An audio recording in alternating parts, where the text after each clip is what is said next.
Welcome back to TK Tennis. Today's video may contain heavy criticism, and it's not just for criticism's sake.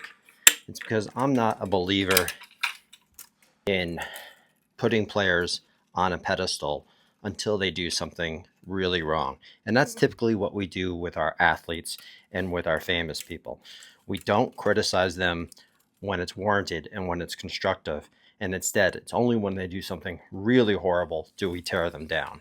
I'm also a big believer in that as a society, we should all be holding each other accountable. So let's get into the first topic, and that's John Isner saying in a tweet that when are the Russian players going to get their flag back? John, you shouldn't have done that. You shouldn't have waded into something that you clearly don't have the acumen to fully comprehend. John, what has happened or what has changed since Russia has invaded Ukraine? You still have Russia as a country 4 years later invading a country and a people that all they wanted was to move towards democracy and self-rule.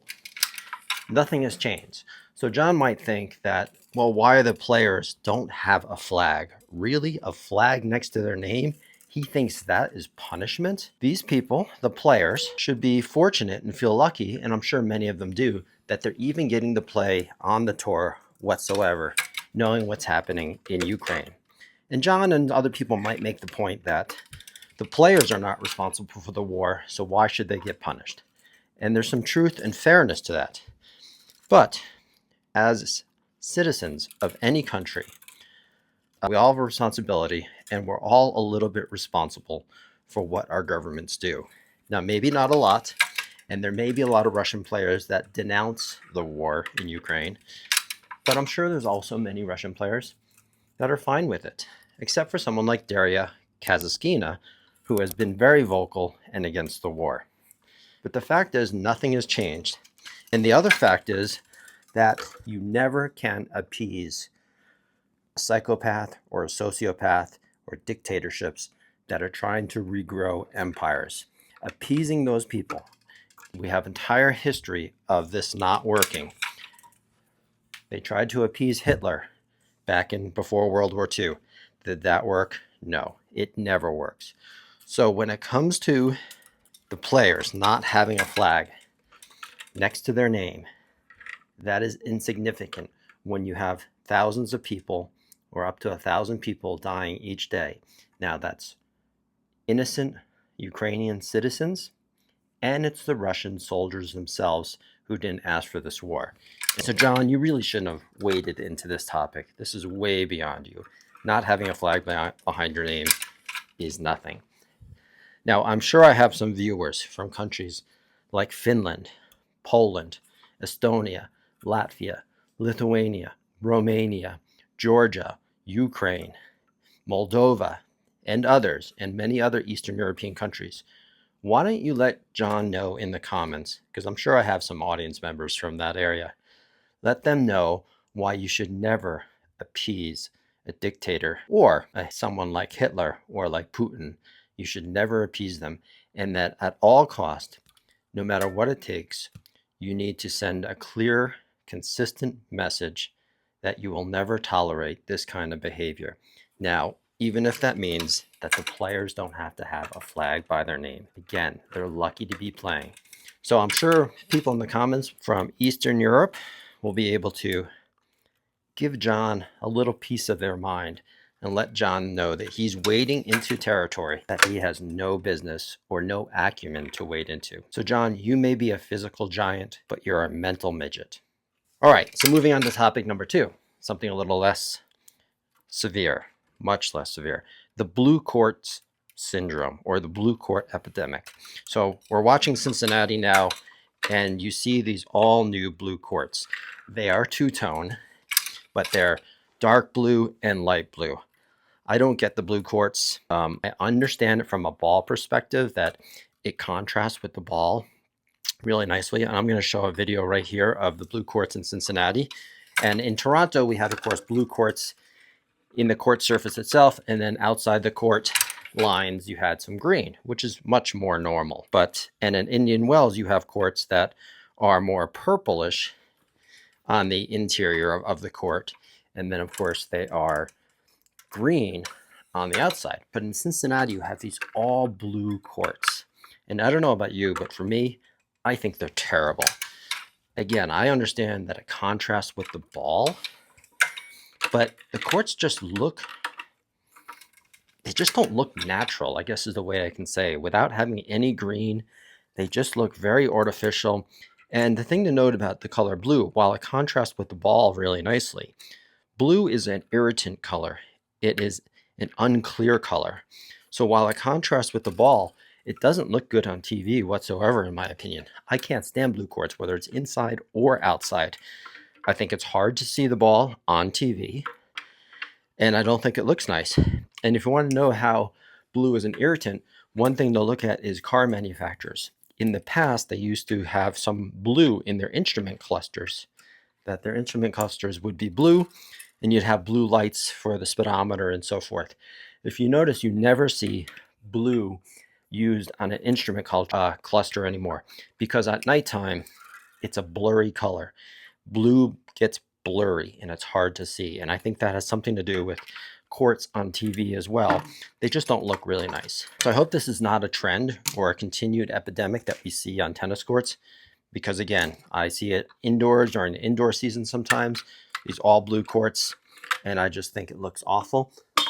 That's a very subjective and personal opinion. Let me know what you think in the comments, if you agree the same, that the blue courts just don't work for you. And for in TV particularly, I think in real life, it's not as bad. But I much prefer green courts or purple in the middle or two-tone green, but never blue or rarely blue, and never entirely blue. Maybe singular blue with a two-tone color. So that's my thoughts. All right, and moving on to topic number 3, Naomi Osaka. So someone asked me in the comments a couple weeks ago to give me a breakdown on Naomi and what's wrong with her comeback and what's wrong with Osaka. And we just saw her finish the finals against Mboka from Canada in the finals of Montreal. And we saw some behavior that I'm going to talk about towards the end. But more importantly, I want to talk about Naomi's overall comeback since she gave birth to her child, which I think was about a year and a half ago now, and she's really been struggling.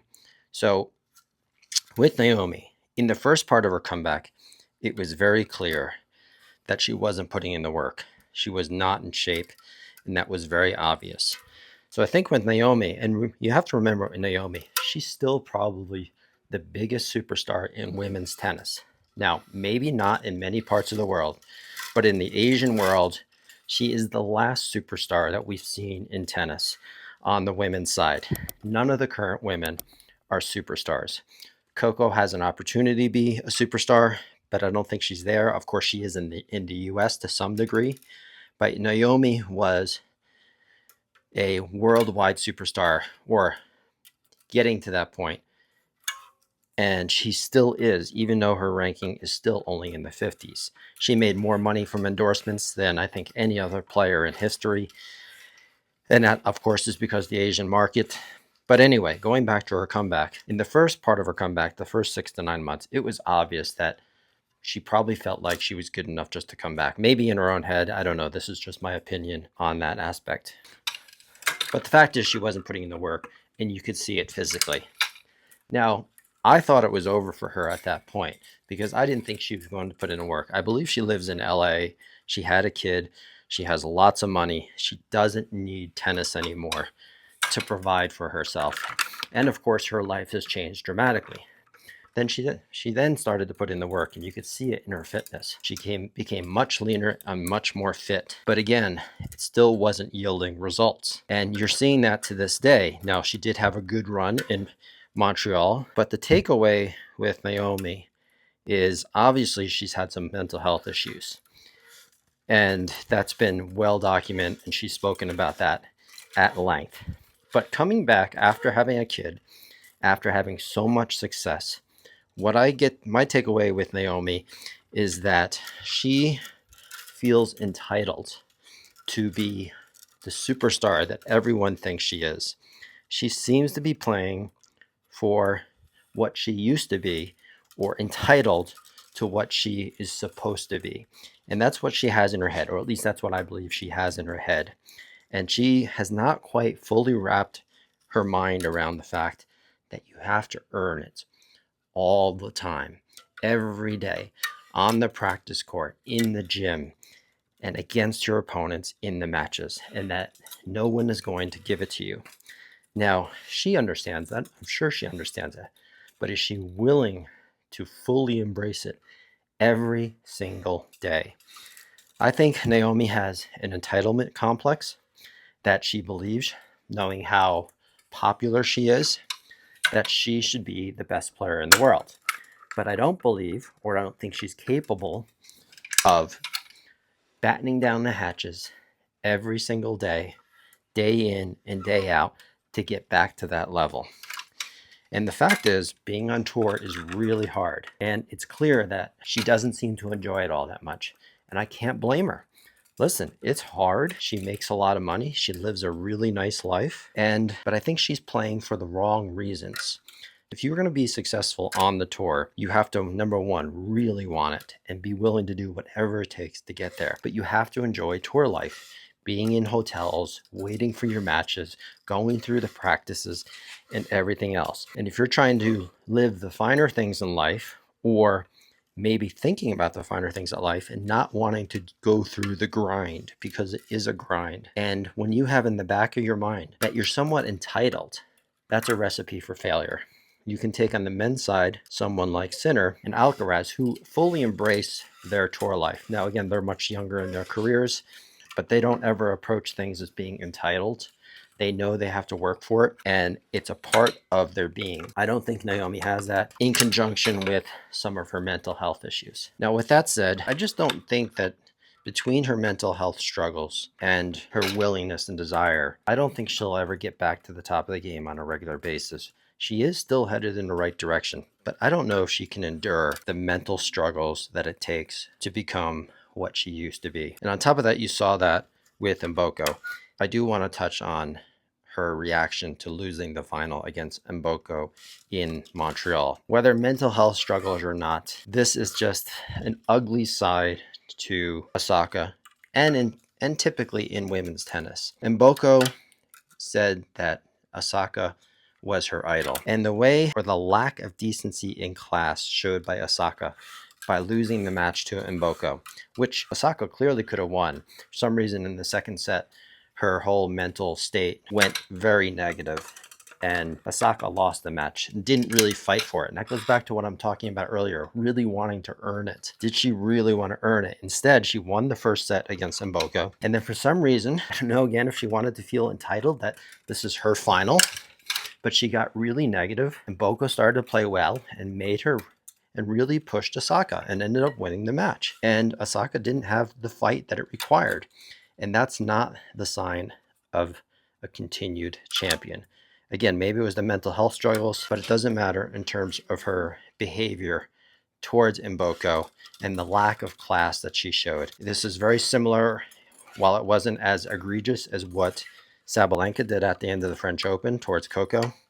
It's still just really, really bad sportsmanship that she showed against Mboko, and sort of that head up, entitled attitude, and not congratulating her opponent whatsoever. And yeah, I don't know, it's pretty shameful. What I want to ask you all is, why does this happen more on the women's tour than the men's tour in terms of the relationships or lack of relationships between the women players?